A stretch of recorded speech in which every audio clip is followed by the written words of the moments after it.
and curate it in a form that they apply to as many people as possible. And after that, the candidates will have the opportunity to give closing statements. With that, good luck to the candidates. Thank you for the voter participation. Thank you for the community participation. And how about we get things started? Question number one, and this is going to be for the lovely Ms. Jackson. Ladies first.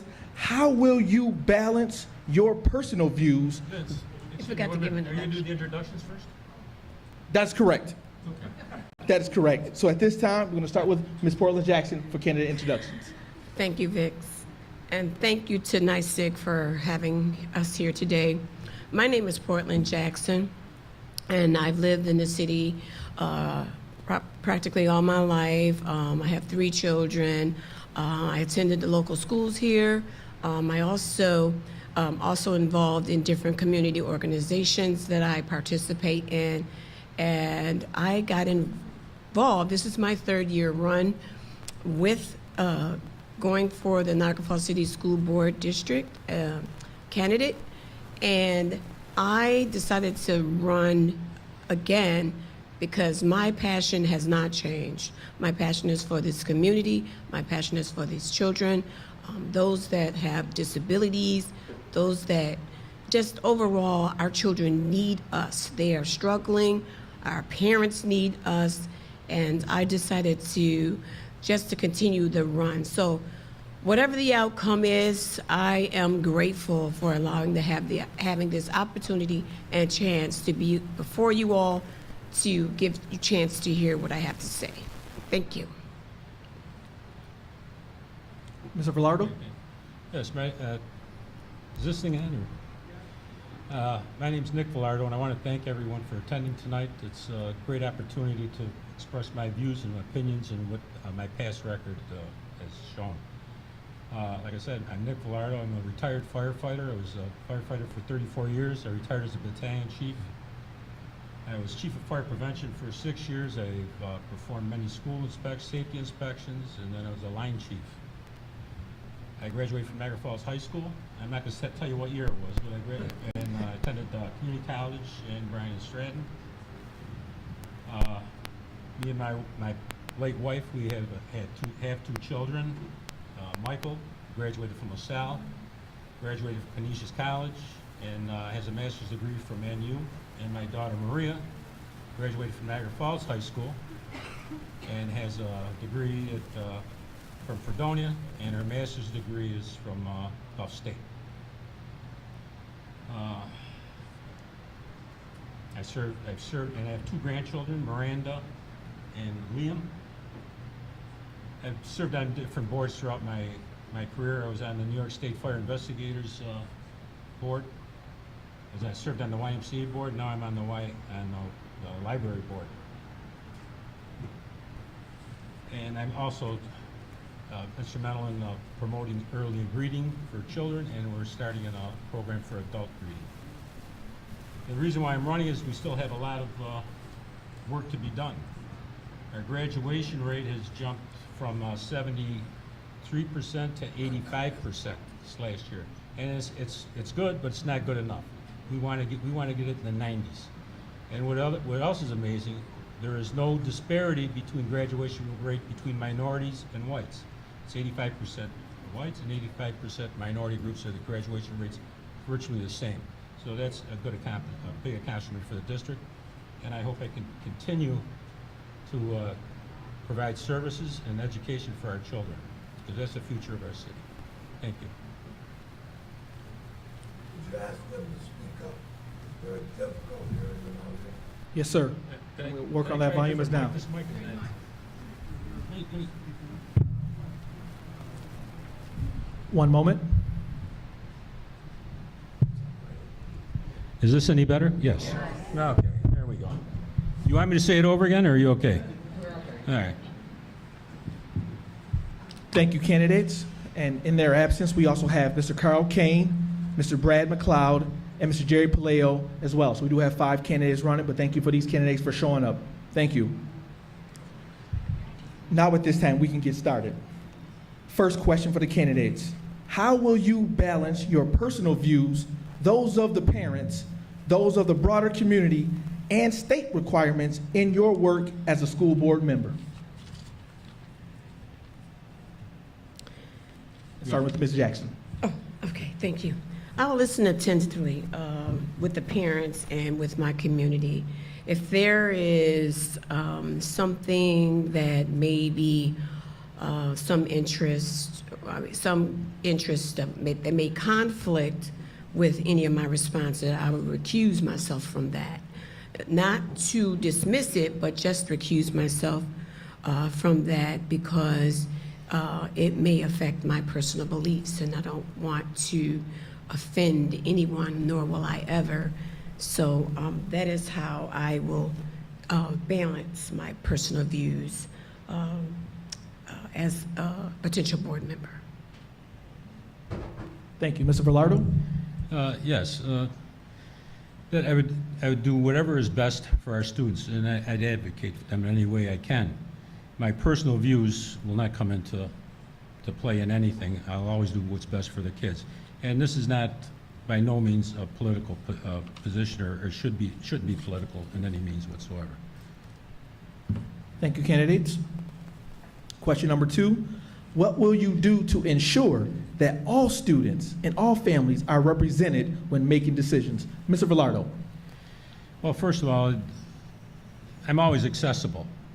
My phone number is listed in the webpage and in the newspapers, and if anybody has concerns, they're always welcome to call me. I'll listen to all concerns. I believe I'm very visible. I've attended many events. You know, I'm a constant participant in the district parent groups. I attended many sporting events, soccer, baseball, and the parents have come up to me and asked me questions at these events. I've been at the summer camps, our youth summer camps that we have in the summer. I've attended celebrations, the MLK celebrations, the LaSalle Education Foundation, and Niagara Falls Education Foundation, and I'm always ask for questions, and I give the best. And if somebody asks me a question or wants to know something, I'll do my best to get the answer. If I don't know it, and get back to them. Ms. Jackson? The key word here is all. All students, all families.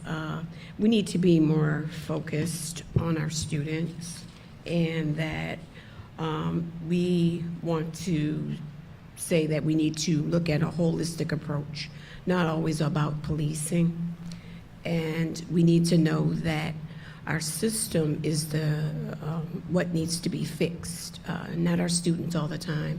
We need to try to work with them and help them, and as well as the parents. We need to really focus on what we can do better and how we can more best provide services for our parents, and so how that could better affect our students and their outcomes. Thank you, candidates. Question number 3, many services and supports that special education students require are located outside of Niagara Falls.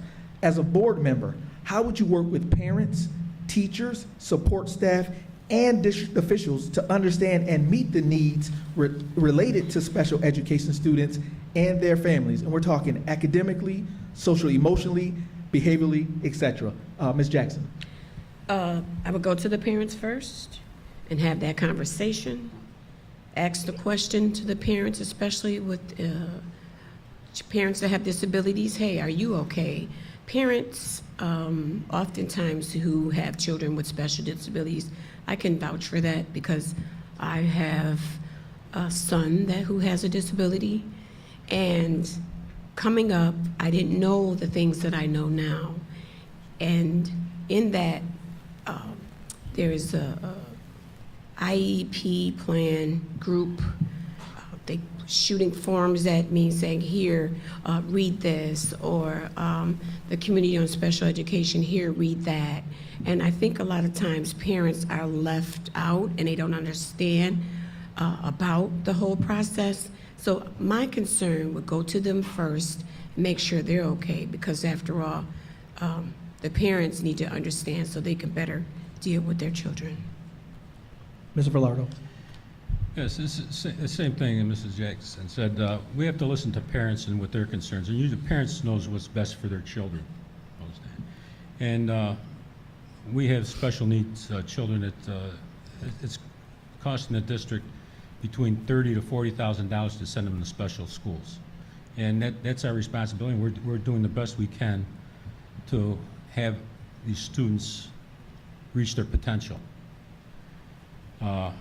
We have the IEPs, and we're supporting newly formed SB special education groups too, like your own.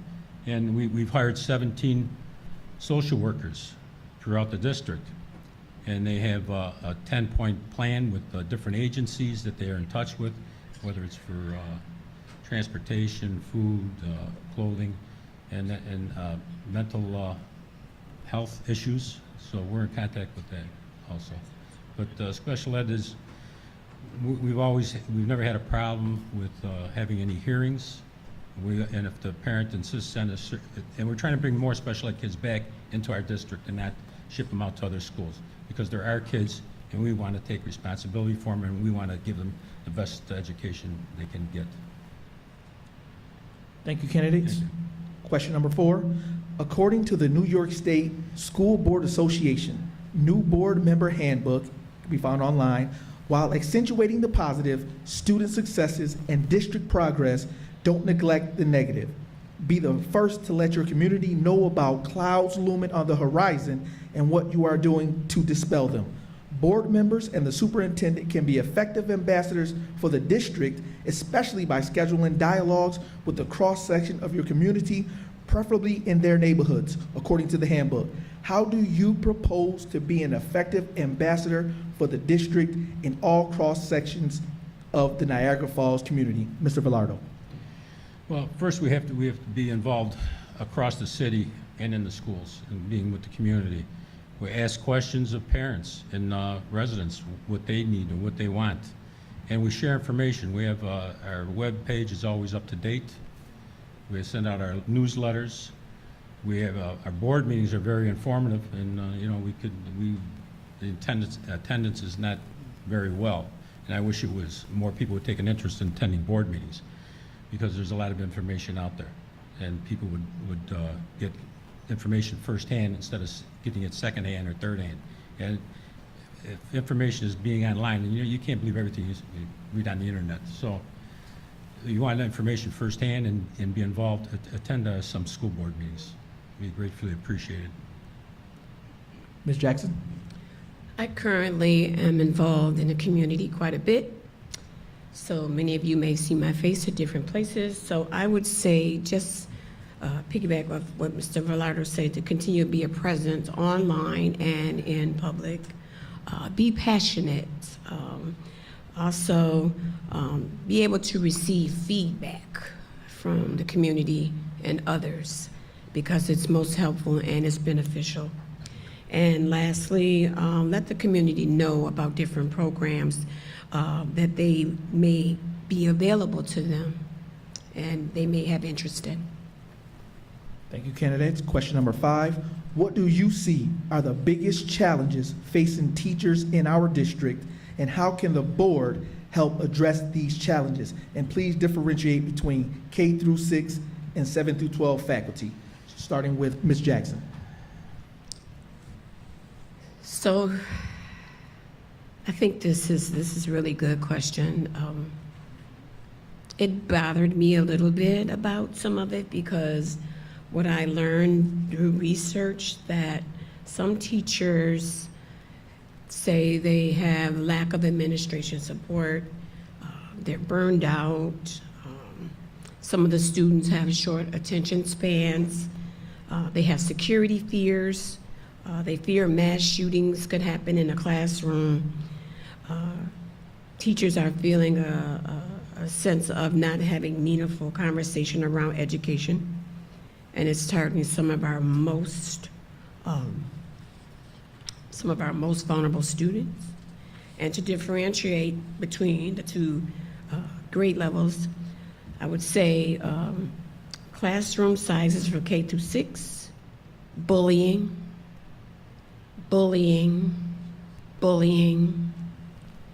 and parent involvement. From 7 through 12, student attitudes and behaviors, and bullying.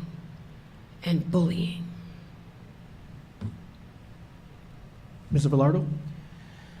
Yeah, students K through 6, we have to give them a good background experience and help them with their reading. Background experience is meaning exposing them to things they haven't seen, like maybe field trips to the zoo, to parks, and different venues like that. So, because a lot of our kids have not been outside their neighborhoods, and we expose them to more of the things that are in the city and in our world.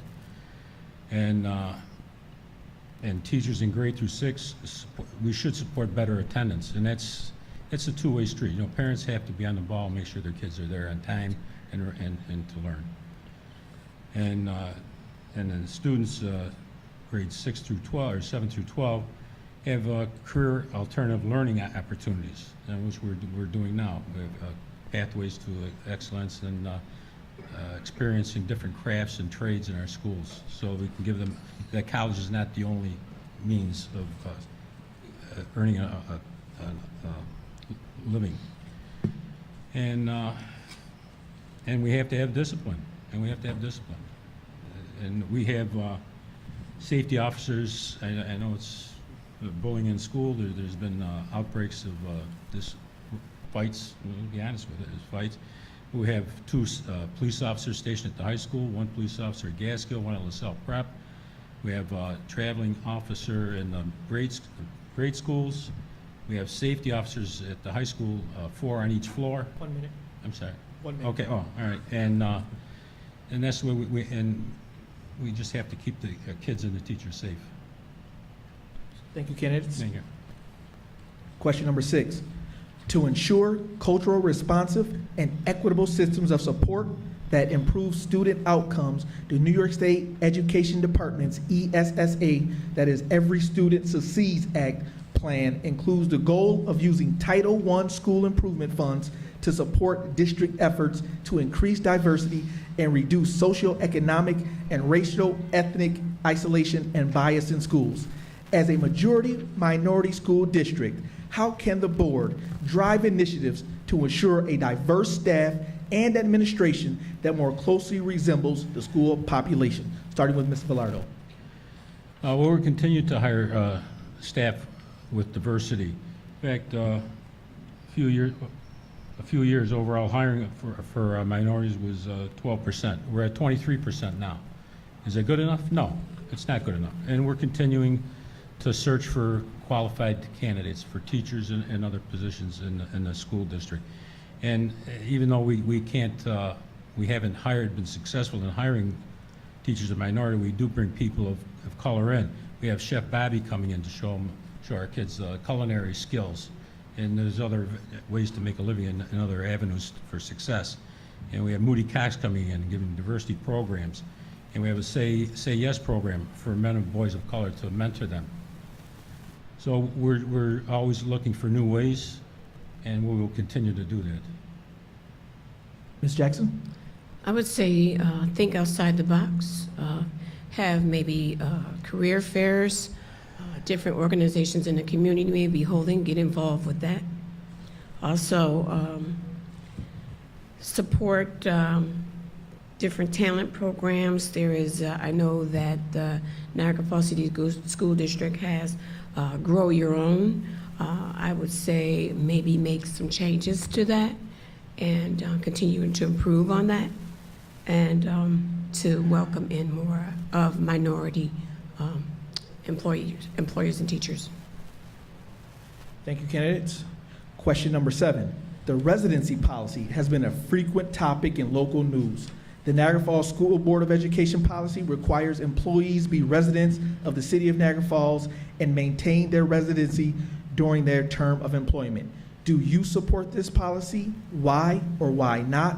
How would you handle this as a board member? Starting with Ms. Jackson. Yes, I support this policy that teachers should live in this area, because a lot of teachers who have come to this area may not live here, and they feel that many of them just say that I'm just gonna, they may not say it, but you could see that they may just be here just for the job. And because the Niagara Falls City School District is one of the highest paying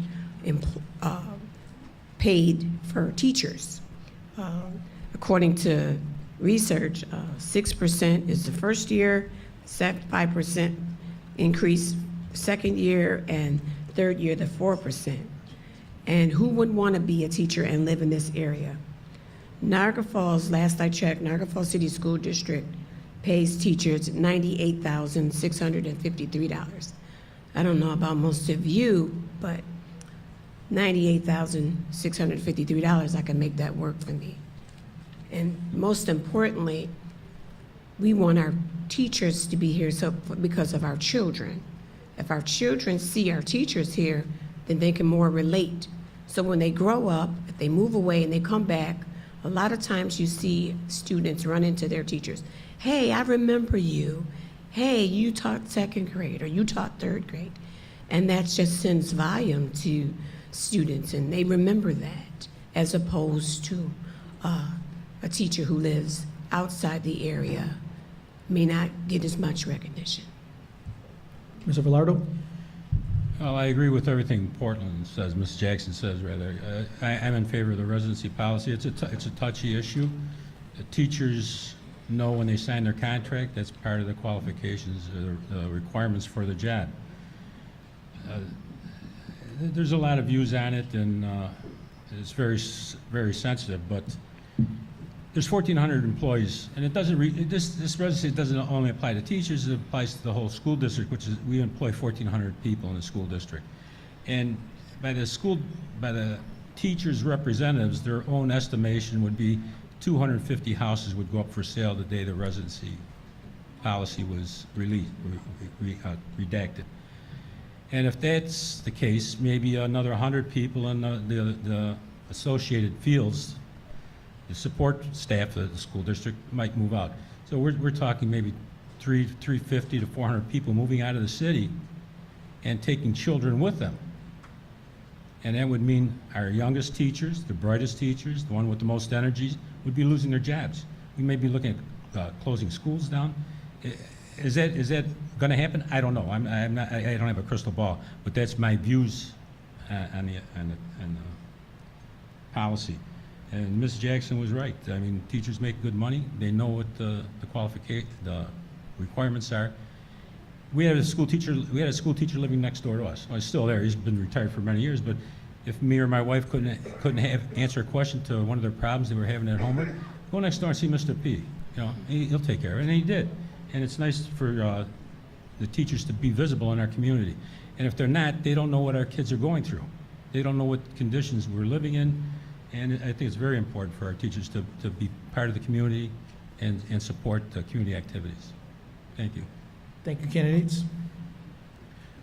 So for the next two questions, just some background information. By September of 2025, all school districts will need to certify with the New York State Education Department that their curriculum, instructional strategies, and teacher professional development align with all elements of the instructional-based best practices of science of reading per Governor Hochul's Back to Basics initiative. With that in mind, in support of Governor Hochul's Back to Basics initiative, New York State School Board Association Executive Director Robert S. Schneider said, strong literacy skills provide the foundation for the future of learning and workplace success. The governor's initiatives to improve effective reading instruction will help better prepare our students in the future. With that said, what will you do as a board member to ensure your personal understanding of the governor's Back to Basics initiative and the science of reading to ensure fiscal responsibility and improve outcomes when our district certifies alignment by September 2025? Ms. Jackson. I will continue myself, continue to do more research and educate myself on the Back to Basic initiative and also in the science of reading.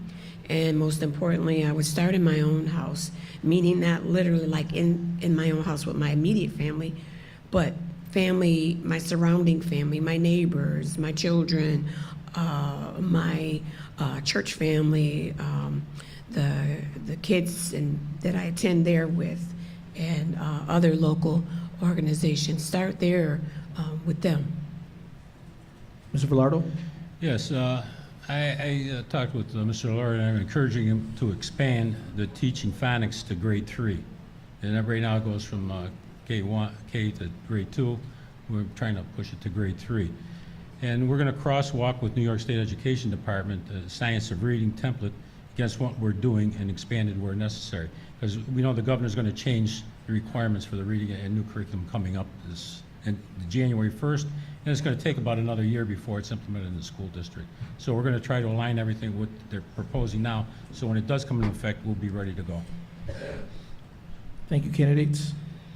Question number 9, with that same background information, per the district school board policy handbook regarding professional development opportunities, the Board of Education shall encourage administrators to keep informed of current educational theory and practice by study, by visiting other school systems, by attendance at educational conferences, and by such other means as are appropriate. With that in mind, what will you do in this capacity to ensure school administrators receive professional development, research, and the exposure necessary to be informed in the science of reading?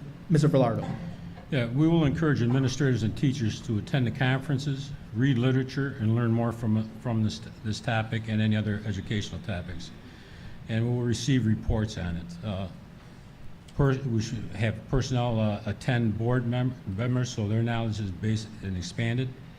And we're going to support the Teachers Research Center. Right now, their funding was cut by the state, but we're going to take the necessary money to refund it through our general fund. Okay? And not only that, I mean, school board members should be attending New York State, NSBA, New York State School Board Association, and the National School Board Association meetings and conferences to learn what's going on not only in our state but throughout the country, and what some schools are doing right, and tell other districts what we're doing right, and learn. So that's it. Ms. Jackson? I would encourage our administrators to find a mentor. You're never too old to learn or be taught. I would also say continue to provide professional learning to them, and also I would encourage them to stay up to date and on the research. Thank you, candidates. The last question in this section before we go to our audience curated questions is this, question number 10. The Every Student Succeeds Act, ESSA, the main federal law for K-12 public education, aims to ensure all children receive a quality education. The law requires states to hold public schools accountable for how students achieve. Our district is consistently identified by the New York State Education Department, NCIG, for target support intervention plans due to low scores on key school performance indicators. This year's report card indicated that the school district made no progress. How will you work with the other board members to ensure our district makes adequate progress in student achievement for all students, including English language learners, special education students, low income, and minority students? Mr. Velardo. That's a loaded question. There's a lot of information there, but first of all, attendance plays a big part in the learning process. As you know, kids can't learn if they're not in school. So we have to do a better job in getting parents and the district to get their kids to school. And academics across a few cells in Gaskill was some of the problem, and it wasn't off by much. And we're working. We receive reports from multiple data points and from different student backgrounds. And we ask questions, and what's doing, and we're still working on it.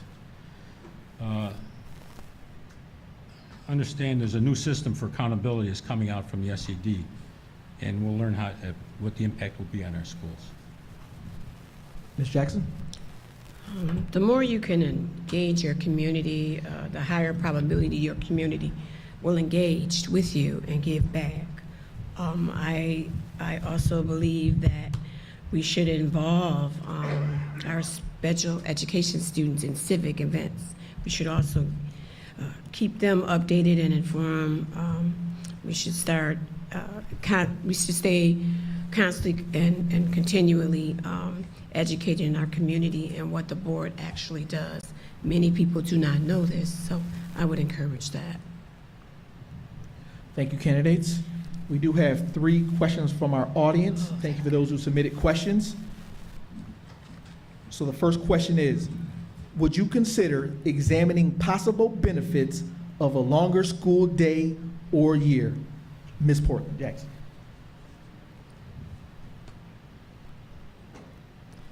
Vincent, could you repeat the question? Yes. Would you consider examining possible benefits of a longer school day or year? No. Because maybe too strenuous. If you have a longer workday, it just may become boring to students. I don't think that you're really not going to draw them, to. I just don't believe they'll learn anymore as if they were there longer. I just think, having that being said, I just would say that just keeping it as where it's at now, not having an extended longer day.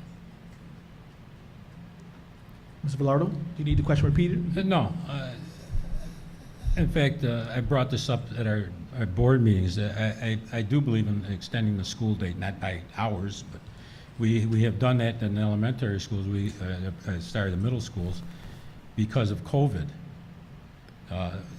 We're doing more time on task during the day, and extra stuff like music and gym and swimming are given at the end of the day to give some kids relief, But COVID put a real big hurt on every school district throughout the country, and most children cannot learn remotely. They need interaction with people, with teachers, with other students, and kids learn from each other also. So I think a longer day, it's proven, the more time on task, the more you can learn. And it's up to the teachers will do a good job in making their classes interesting and keeping kids involved. Thank you, candidates. The second audience curated question, are there ways to improve student lunches? Mr. Velardo. I hope so. I mean, this question's been up before, and I've eaten in the cafeterias. And I admit it's not the best food in the world, but it's nutritious, And I've also seen children who bring their lunch throw it out from home.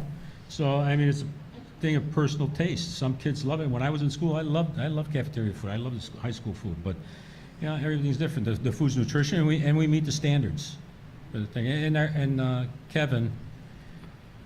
He's doing his best to bring in fresh fruits and vegetables, and we got farmers coming in, and he's trying his way. But if you put it out there and the kids don't eat it, what good is it?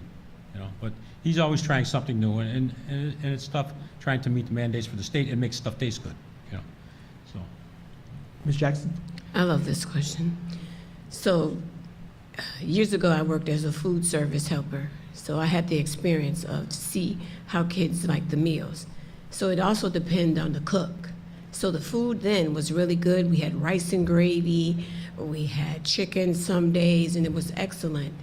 And so just recently, Kevin came to participate in one of our community with our community groups, and we had a movie night, and he prepared food, and it was very tasty. So I would say it's good. I would say it's starting to improve.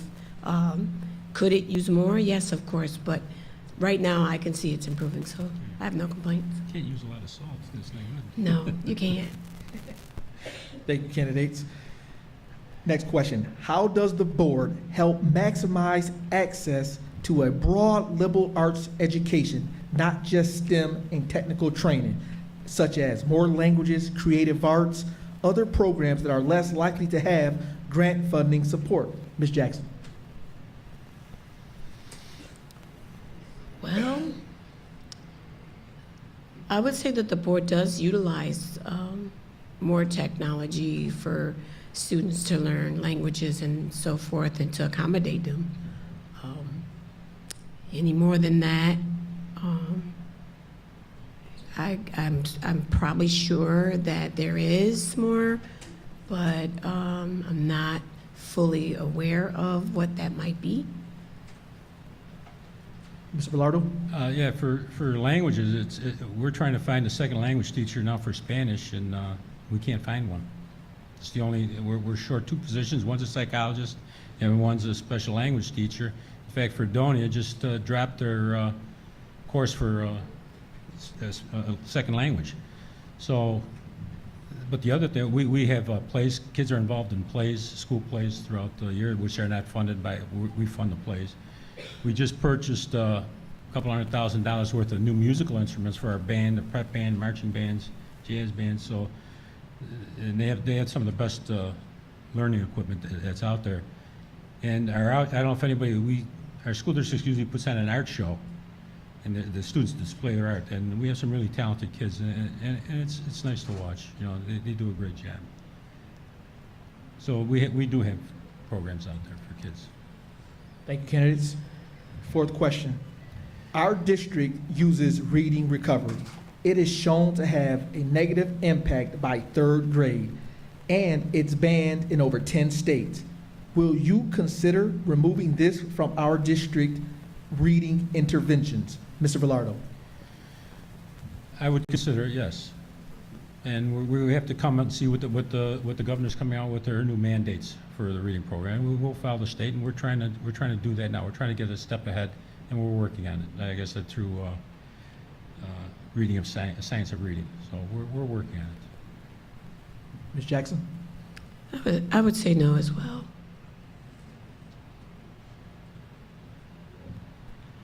Thank you, candidates.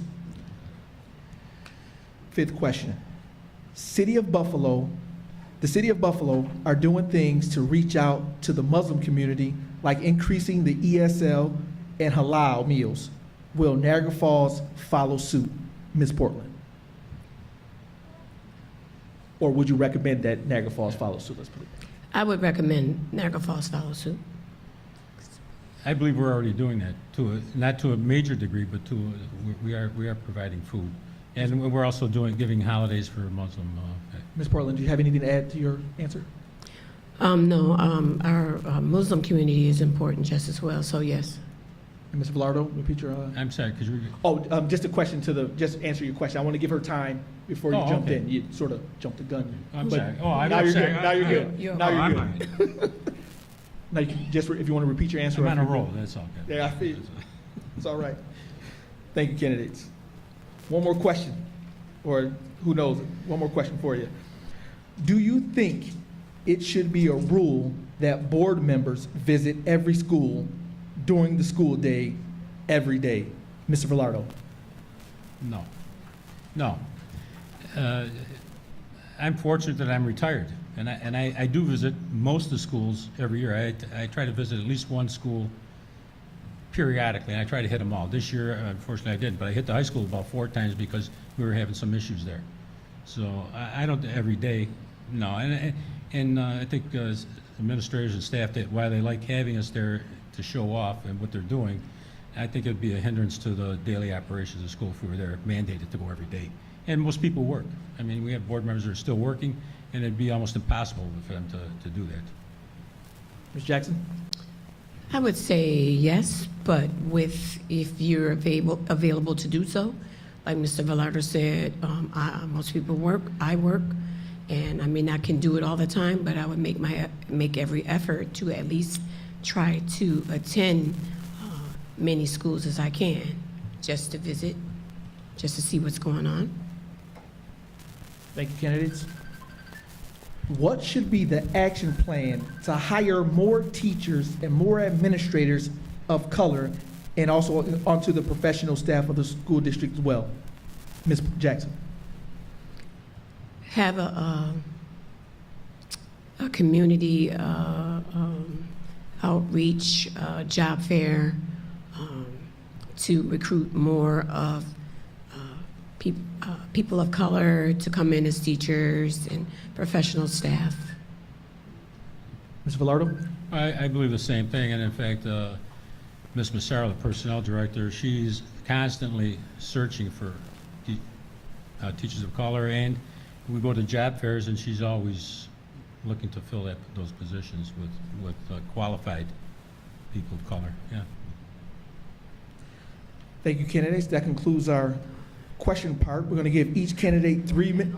Oh, We had somebody physically call in. Okay. great. We did have this going on, so we have 2 more questions for you. Excuse me. We're going to start with Mr. Velardo on this one. In other states, the school district works hard to diagnose kids. Can the school district be more proactive in diagnosing students with learning disabilities? Mr. Velardo. Well, I think we do a good job now, but I mean, there's always room for an improvement. You know, their IEPs come out, and that's how we determine the special needs. You know that. And could we be more active? Yeah. Ms. Jackson? I would say so, that we should be more proactive. Also, we should not forget about our parents. Again, I said earlier that our parents, myself, was clueless about how the whole process worked. And so at that time, I felt just out of place and lost. So I definitely would say, definitely have the parents at the head of that so that they can understand. Could I add something in? I'm sorry. Could I add something in or not? 30 seconds. Okay, well, it's just that sometimes parents are refusing to acknowledge that their children do have an issue or a problem. And that stops us from proceeding with the special needs. Thank you, candidates. Next question. The Gazette and NCIG shared the fact via federal, state, and district testing that only 19% of students can read proficiently. What would you do, or what would you do to see if that by the end of the school year, what would you do to aim for that, to see that increase by the end of the school year? Ms. Jackson. I would say do more in the classrooms. I would say we should do more in the classrooms if that's possible. Well, let me take that back. Let me go back. Maybe start at home first. If we can get our parents to start getting our kids to read at least one book, and then that's a start. Ms. Velardo? Yeah, could you repeat that, please? Yeah. So the fact was released that only 19% of students can read proficiently. What would you see? What would be your aim to increase that by the end of the year, by the next time the stats are out? Well, first of all, I don't think that's the correct number. The kids are graded, and they have to change the way that their kids are graded on this. There's 4 levels, 1, 2, 3, and 4 proficiency, and a kid could miss one question and move down a level. So that's one of the reasons. I'm just talking about the grading system. The other reason is we do have PEP programs in our schools, and it's one-on-one reading with a teacher for a student for 20 minutes every day, every other day, as the case may be, to get them up to level. And we have been doing that. The other thing is I've been talking with Mrs. Dolson. We had a conversation, and I said, I read to my kids every day. Either I read to them or my wife read to them. Every night we read after dinner. And I says parents should be doing that, involving their children to read, and because there's a joy in reading with your parents and with your children. And she said that some parents don't know how to read. So I've talked with Mr. Laurie, and I've talked with the library director here, Sarah, and we're going to start in the school district next year. I'm pushing very hard for it, is to have an adult reading program, and in conjunction with the library. So we can get parents to read to their children, and I think this will be a win-win for everybody, and it'll help the students read. Ms. Jackson? You have something else? Did you have something to add? No. Okay. No. Sorry. Okay. That officially concludes our question and answer session. At this time, we're going to give the candidates 3 minutes to give their closing arguments and statements, starting with Ms. Velardo. Okay, let me get my stuff here. Oh, you started already? All right, there we go. You jumped the gun. I wasn't quite ready. But I was approached by somebody not too long ago, and they told me I was a yes man. And I was very irate with that statement, and I didn't take kindly to it. But the more I thought about it, the more that individual was right. I was a yes man. And I said yes to everything that would help children succeed. I said yes to safety for children in our school districts with new technology, the Evolve systems, checking IDs at the door. I said yes to not to raise the tax levy. I said yes to 6 union contract raises, which total 20% for the next 4 years. I said yes to the capital projects, which involve many of these safety issues that we were talking about. I said yes to hiring 17 social workers to help our kids socially and mentally. I also said yes to keeping reserves in our budget, so that what we just face now, a shortfall in the governor's funding, her failure to fund the schools according to the state formula, which we were $7 million short, and we had enough in our reserve to pay that.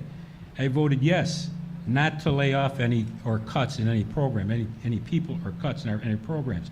I said yes to the Sandy Hook program, which is a hotline for students who hear something that might cause danger to someone in schools or threaten someone's life, and that has worked very well. We've had a few calls on that.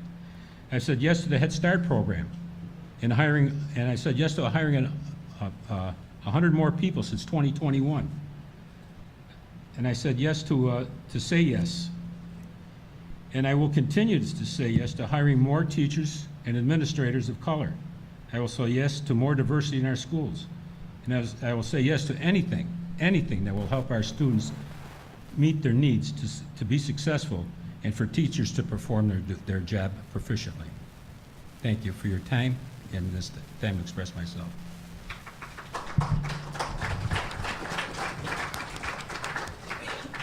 Ms. Jackson? I would first say thank you all for coming out. Thank you for our family that came out to support. I would say, first of all, go out, most importantly, and exercise your vote. School board elections are the lowest turnout rates in our states and our communities because people, they either don't like the candidates or they don't agree with the issues or what have you. But I want to suggest to you, go out and exercise your vote and know that we have a good board.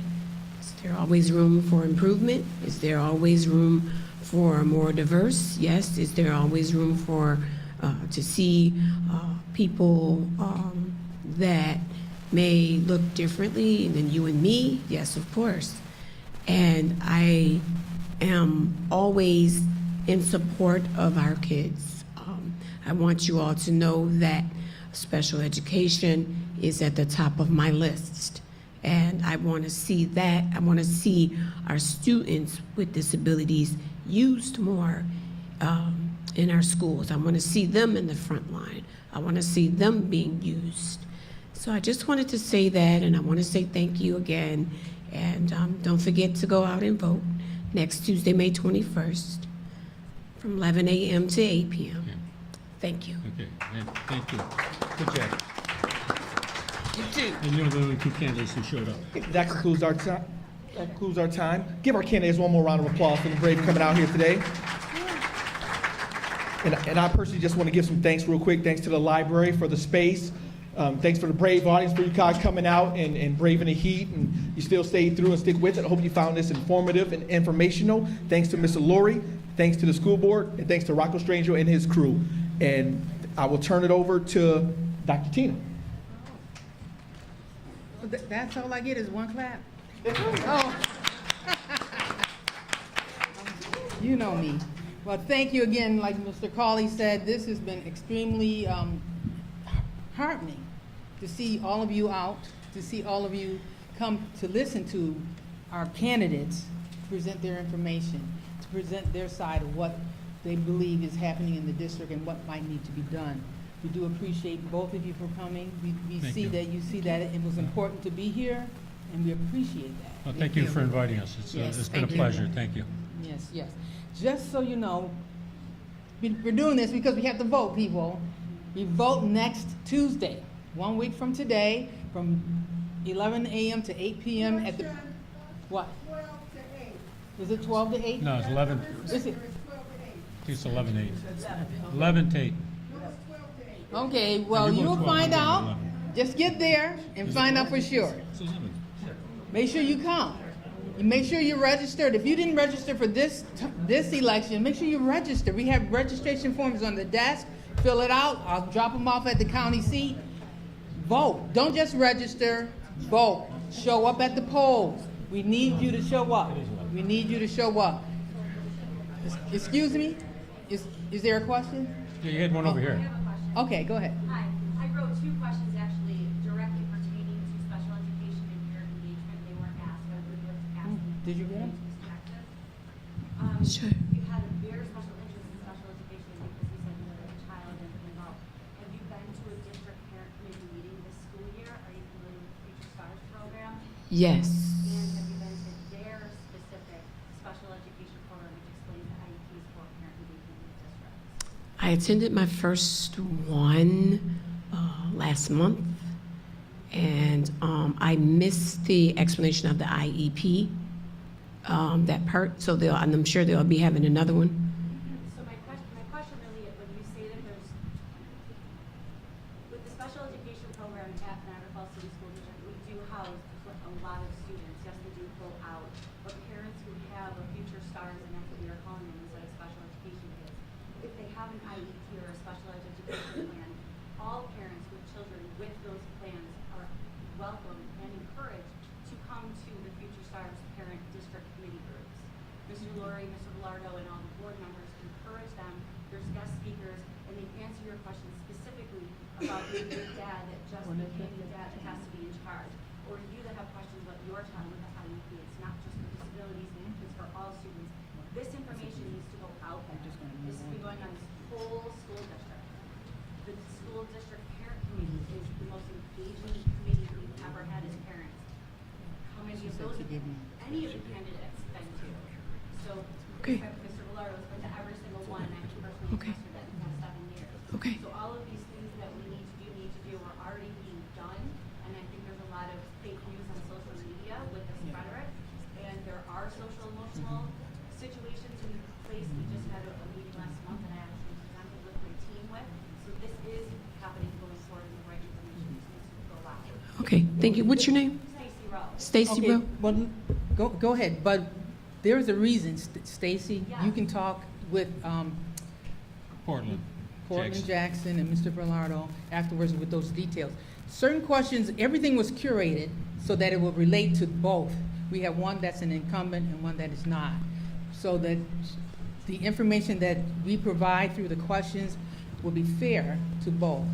It's not exactly These are fair. programs that are in our district, the board members, we should already know about them. and That know was- Right, that's what I'm bringing up. Okay, I'm hearing well- there's nothing going on, there already is. Okay, well, that's not, that, as you said, there are programs. But those are things that you can discuss, but our questions were curated especially so that it would make sure one person does not have an unfair advantage over another. So that's why. But you can still continue the discussion when we're completed here. Did you? Yeah, I just wanted to know when your next meeting was, but, Okay. so what he was saying was he was gonna start a reading program, is what she said, I don't know if that had anything to do with special education. No. And she had said too, that she was going to work with the meals, get meals, so I wish them both was on. Okay. Thank Yes, you. those are further conversations about individual acts of what they plan to do as far as meals and other reading programs. Yeah. Well, it's already in the works. We are. Good, okay, very good. Yes, you had a question about NCIG, our Niagara Community Information Group. We meet on the first Monday of every month at 6 o'clock at the Heritage Center at the train station. The Niagara Falls Underground Railroad train station, right down on Depot, every Monday, or every first Monday at 6 o'clock p.m. For an hour, we share information. Again, vote next Tuesday. Come at 11, come at 12, but it's all day. Come and vote. Please It is a civic duty. It is your civil right to vote, and that is in jeopardy, so you need to keep that civil right by voting. Make sure you vote. When we say don't just talk about it, thank you, be about it. So make sure we do that. That is what we want to encourage you to do. We do acknowledge the district, the library, Q Vision Films for providing another avenue of posting the work that's been done here today. It will be posted on Facebook, our school's channel. It's live streaming, and it will be posted on YouTube. So anytime you want to go back and listen to what was said, or you might have a question that you weren't sure was answered, go back and check it out. We're going to have our person who arranged all of this. The Niagara Community Information Group works hard, as you saw the core members, but there was one in particular, Mr. Lawrence Blaber, who pulled all of this together in the tight time span when we finally got the names of the district candidates, and today, it was very tight. What was it, less than 2 weeks that we had to pull everything together. He was working diligently to get everything done. So I do want to say thank you, Mr. Blaber, for all your work. You want to say last words and close this out?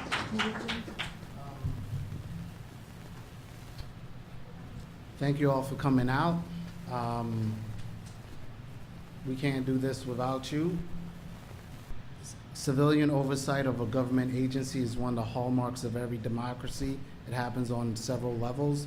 So I thank you all for your contribution and being here and hearing these candidates out. I want to especially acknowledge Superintendent Mark Laurie for putting me in contact with the AV team, Wes Slarser, who handled the audio for this, Rocco, who handled the Strangio, is that your last name, Rocco? Yeah, Rocco Strangio, and handled the AV. Yeah, Rocco.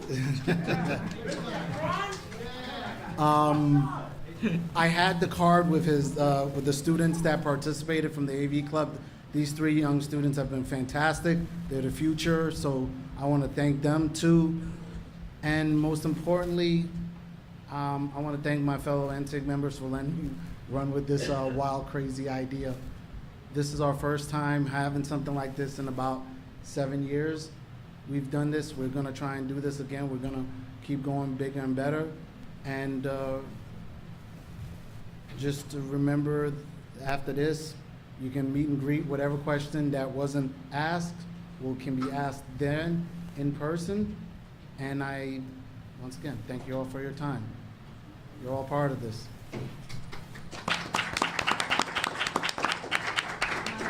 Everybody, come on, the rest of NCIG, come on, take a bow like it's a Broadway show or something. This is the core group, if anybody's wondering. Okay, we over? Yep. Thank you. Shake hands. Feel free to shake hands. All right, thank you. Thank you, Portland. Thank you. The pleasure is all